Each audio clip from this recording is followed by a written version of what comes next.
So വിജയുടെ last മൂവിയായിട്ടുള്ള Jananayakan സിനിമയുടെ trailer കണ്ടു. ട്രെയിലർ കണ്ടപ്പോൾ എനിക്ക് തോന്നിയ കുറച്ച് കാര്യങ്ങളാണ് ഈ വീഡിയോയിലൂടെ ഞാൻ പറയുന്നത്. നമ്മളെല്ലാം പ്രതീക്ഷ പോലെ തന്നെ ബാലയ്യ നായകനായിട്ടുള്ള ഭഗവതി കേസരി എന്ന സിനിമയുടെ ഒരു റീമേക്ക് തന്നെയാണ് ഈ സിനിമയെന്ന് നമുക്ക് ട്രെയിലറിന്റെ ഒരു ഫസ്റ്റ് ലുക്കിൽ നിന്ന് തന്നെ മനസ്സിലാവുന്നുണ്ട്. കൂടാതെ കുറച്ച് ദിവസം മുന്നേ വികടൻ എന്ന് പറഞ്ഞ ഒരു ഫിലിം മാഗസീൻ ഈ സിനിമയുടെ ജനനായകന്റെ കുറച്ച് എക്സ്ക്ലൂസീവ് ആയിട്ട് സ്റ്റിൽസ് ഒക്കെ വിട്ടിരുന്നു. അപ്പോൾ അതിലും എല്ലാം സിമിലർ ആയിട്ടുള്ള കോസ്റ്റ്യൂംസും എല്ലാം ആണ് ഈ ക്യാരക്ടേഴ്സ് എല്ലാം വെയർ ചെയ്തിരിക്കുന്നത്. അപ്പം നമുക്ക് അപ്പം തന്നെ ഒരു ഇത് കിട്ടിയായിരുന്നു, ഒരു റീമേക്കാണ്. കൂടാതെ മുന്നേ തന്നെ റൂമേഴ്സും ഒക്കെ ഉണ്ടായിരുന്നു ഒരു സിനിമയുടെ ഒരു ഒഫീഷ്യൽ റീമേക്ക് ആയിരിക്കും ഇതെന്നുള്ള രീതിയിൽ. ബാലയ്യയുടെ ആ സിനിമ എന്ന് പറയുന്നത് ഒരു പക്ക കൊമേഴ്ഷ്യൽ സിനിമയായിരുന്നു, ഒരു പക്ക ഒരു മാസ് മസാല സിനിമ എന്ന് പറയാൻ പറ്റുന്ന ഓവർ ദി ടോപ്പ് ആക്ഷൻ സീക്വൻസും എല്ലാം ഉള്ള ഒരു സിനിമയായിരുന്നു. അപ്പൊ ആ ഒരു സിനിമയുടെ ഒരു വൺ ലൈൻ എന്ന് പറയുന്ന വുമൺ എംപവർമെന്റിനെയൊക്കെ ബേസ് ചെയ്തിട്ടുള്ള ഒരു സംഭവമായിരുന്നു. അത് നല്ലൊരു ഇതായിരുന്നു. പക്ഷെ അതിന്റെ ആ ഒരു പ്രസന്റേഷൻ ഭയങ്കര ഒരു പക്ക ഒരു മാസ് ബാലയ്യ പടം എന്താണോ ഡിമാൻഡ് ചെയ്യുന്നത് അങ്ങനത്തെ ഒരു സംഭവമായിരുന്നു.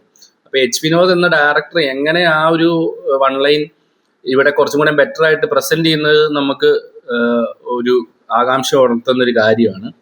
കൂടാതെ എന്ത് റീമേക്ക് ആണെങ്കിലും എന്താണെങ്കിലും ഈ സിനിമ നമ്മൾ തിയേറ്ററിൽ പോയി കാണാനുള്ള പ്രധാന കാരണം ഇതൊരു വിജയ് സിനിമയാണ്, ഒരു വിജയുടെ ലാസ്റ്റ് സിനിമയാണ്. അതാണ് ഏറ്റവും വലിയൊരു റീസൺ. അപ്പൊ അത് എന്തായിക്കോട്ടെ, നമ്മൾ ആ ഒരു തിയേറ്റർ സെലിബ്രേഷൻ അതിനൊക്കെ വേണ്ടിയാണ് പോകുന്നത്. ഇനിയിപ്പോൾ ഇങ്ങനെ ഒരു വിജയ് സിനിമ തിയേറ്ററിലോട്ടില്ല, എന്തെങ്കിലും റീ റിലീസോ അങ്ങനെയൊക്കെ ഉണ്ടായാലേ ഉള്ളൂ. അതല്ലാതെ ഒരു വിജയ് സിനിമ സെലിബ്രേഷൻ ഒന്നും നമുക്ക് തിയേറ്ററിൽ ഇല്ല. അപ്പൊ അതാണ് ഈ സിനിമയ്ക്ക് FDFS ടിക്കറ്റ് എടുക്കാനുള്ള ഏറ്റവും പ്രധാന കാരണം.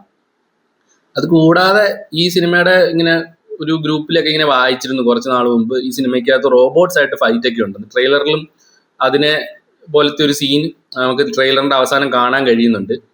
പിന്നെ എനിക്ക് തോന്നിയെന്ന് പറഞ്ഞാൽ ഇതൊരു വിജയുടെ ലാസ്റ്റ് സിനിമ ആയതുകൊണ്ടും ഫുൾ റെഫറൻസുകളായിരിക്കും. വിജയുടെ പഴയ സിനിമകളുടെ എല്ലാ ഒട്ടുമിക്ക റെഫറൻസുകളും നമുക്ക് ഈ ഒരു സിനിമയിൽ കാണാം. പിന്നെ ഫാൻസിനുള്ളൊരു അൾട്ടിമേറ്റ് ട്രീറ്റ് ആയിരിക്കും ഈ പടം. പിന്നെ അവർ ഓഡിയോ ലോഞ്ചിലൊക്കെ പറയുന്നുണ്ടായിരുന്നു ഇത് ഒരു പ്രോപ്പർ മറ്റേ ഡയറക്ടർ പറയുന്നുണ്ടായിരുന്നു കംപ്ലീറ്റ് ആയിട്ട് ആ സിനിമയുടെ റീമേക്ക് ആണോ അല്ലയോ എന്നൊന്നും പറയാൻ പറ്റത്തില്ല എന്നുള്ള കാര്യം പറയുന്നുണ്ടായിരുന്നു. ട്രെയിലർ കാണുമ്പോൾ നമുക്ക് അത് തന്നെയാണ് തോന്നുന്നത്. കുറെ അഡ്വാൻസ് ആയിട്ടുള്ള കുറച്ച് പരിപാടികളൊക്കെ പടത്തിൽ കാണിക്കുന്നുണ്ട്. അപ്പൊ എനിക്ക് തോന്നുന്നത് ഇത് ഭഗവതി കേസരിയുടെ കൂടെ ഇവര് കുറച്ച് പൊളിറ്റിക്സും വേറെയും കുറച്ച് കാര്യങ്ങളൊക്കെ ആഡ് ചെയ്തിട്ടുള്ള ഒരു പടമായിരിക്കും. വിജയുടെ പൊളിറ്റിക്കൽ എൻട്രിക്ക് വേണ്ടിയുള്ള കുറച്ച് കാര്യങ്ങളും ഒക്കെ ഈ ഒരു സിനിമയ്ക്കകത്തൂടെ അവര് ഇൻജെക്ട് ചെയ്ത് വിടുന്നുണ്ടായിരിക്കും. അതെല്ലാം നമുക്ക് ആ ട്രെയിലറിൽ തന്നെ കാണാം. കുറെ പാർട്ടിക്കാരുടെ സീനും അതും എല്ലാം അതിനകത്ത് കാണിക്കുന്നുണ്ട്. പിന്നെ എനിക്ക് തോന്നിയെന്ന് പറഞ്ഞാൽ ട്രെയിലർ ഒരു ഓക്കെ ട്രെയിലർ ആയിട്ട് തോന്നി. ഭയങ്കര വിജയുടെ പ്രീവിയസ് ഇപ്പൊ ലിയോയുടെ ഒക്കെ ട്രെയിലർ പോലൊന്നും ഭയങ്കര സംഭവമായിട്ടൊന്നും തോന്നിയില്ല. ഒരു ഓക്കെ ട്രെയിലർ ആയിട്ടാണ് തോന്നിയത്. അനിരുദ്ധാണ് BGM ചെയ്യുന്നത്. അനിരുദ്ധ് ഇപ്പൊ ജനനായകനിലെ 3 പാട്ട് റിലീസായിട്ടുണ്ട്. 3 നല്ല പാട്ടുകളാണ്. 2 വിജയാണ് പാടിയിരിക്കുന്നത്, 1 ഇന്നലെ റിലീസായിരുന്നു. എല്ലാം നല്ല ഒരു റിസപ്ഷനാണ് ഓഡിയൻസിൻ്റെ ഇടയിൽ കിട്ടുന്നത്. അപ്പൊ അനിരുദ്ധിന്റെ മ്യൂസിക്കും വിജയുടെ ലാസ്റ്റ് സിനിമ എല്ലാം കൂടെ ചേർന്നൊരു മൊത്തത്തിലൊരു തിയേറ്റർ സെലിബ്രേഷൻ ആയിരിക്കും സിനിമയെന്ന് പ്രതീക്ഷിക്കുന്നു. പിന്നെ ട്രെയിലർ കട്ട് ചെയ്തപ്പോൾ അവര് ശ്രദ്ധിക്കാതെ പോയതാണോ അതോ വിട്ടതാണോ എന്നറിയത്തില്ല. അതായത് ഈ ട്രെയിലറിൽ ഒരു ഷോട്ടില് ഒരു ഷോട്ട് ഗണ്ണിന്റെ ഷോട്ടില് ഈ സ്ക്രീനിൽ നമുക്ക് ശ്രദ്ധിച്ച് നോക്കിക്കഴിഞ്ഞാൽ കാണാം ഒരു ജെമിനൈ AI ഒരു വാട്ടർമാർക്കൊക്കെ കാണാം. ഇത്രയും വലിയൊരു സിനിമയുടെ ഒക്കെ ട്രെയിലർ കട്ട് ചെയ്യുമ്പോൾ അവരങ്ങനെ കെയർലെസ് ആയിട്ടാണോ ചെയ്യുന്നതെന്ന് എനിക്ക് തോന്നിപ്പോയി അത് കണ്ടപ്പോൾ.